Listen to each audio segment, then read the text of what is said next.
Hello and welcome back to Zero to PMHNP. Today we will be going over antidepressants.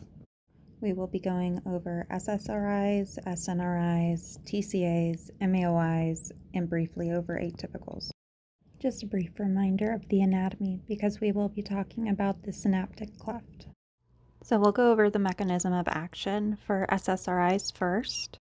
They are selective serotonin reuptake inhibitors. So serotonin is secreted into the synaptic cleft, and the SSRI inhibits the reuptake of the serotonin back into the presynaptic neuron, therefore increasing the amount of bioavailable serotonin. So SNRIs are going to do the same thing, but also with norepinephrine. Whereas TCAs, also known as tricyclics or tricyclics, are not selective for serotonin and norepinephrine. They also affect alpha-1, alpha-2, muscarinic, and histamine receptors, therefore creating more side effects. Lastly, MAOIs affect all monoamines, so they inhibit the monoamine oxidase, therefore decreasing the amount of breakdown of those monoamines in the synaptic cleft. So that includes both epi and norepi, dopamine, serotonin, and histamine. Also a reminder that MAOIs are the drug class that we have to educate about tyramine. Let's go over side effects of antidepressants. So this first list will be about SSRIs, and then we will build upon that with the following slides. Some side effects are hyponatremia, so low sodium, GI distress, which is usually temporary, sexual dysfunction, orthostatic hypotension, suicidal thoughts and behavior, insomnia, fatigue, or somnolence. They can also trigger mania or hypomania in people who are bipolar, and there's always a risk of GI bleeding. So SNRIs and Wellbutrin both affect norepinephrine as well.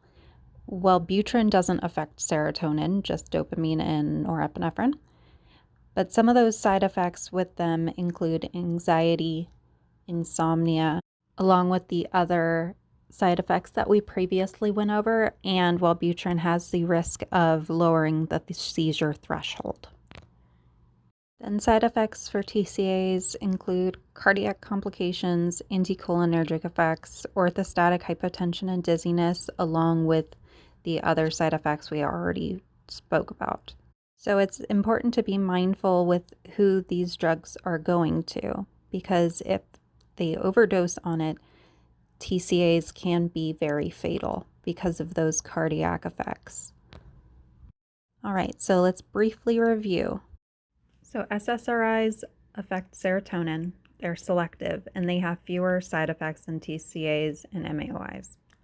SNRIs affect serotonin and norepinephrine, and think of them as selective versus your TCAs, which also have anticholinergic effects, antihistaminic, and cardiotoxic effects. MAOIs affect all monoamines, and they work by preventing the breakdown of the monoamines, which, to review, the monoamines are epinephrine, norepinephrine, dopamine, serotonin, and histamine. So they will also have the anticholinergic effects, the antihistaminic effects, and cardiotoxic side effects that TCAs do. You also need to educate about avoiding tyramine to avoid a hypertensive crisis. Lastly, Wellbutrin affects norepinephrine and dopamine. It doesn't affect serotonin. So potentially somebody could be on Wellbutrin and Prozac. Thanks so much. I hope this was helpful.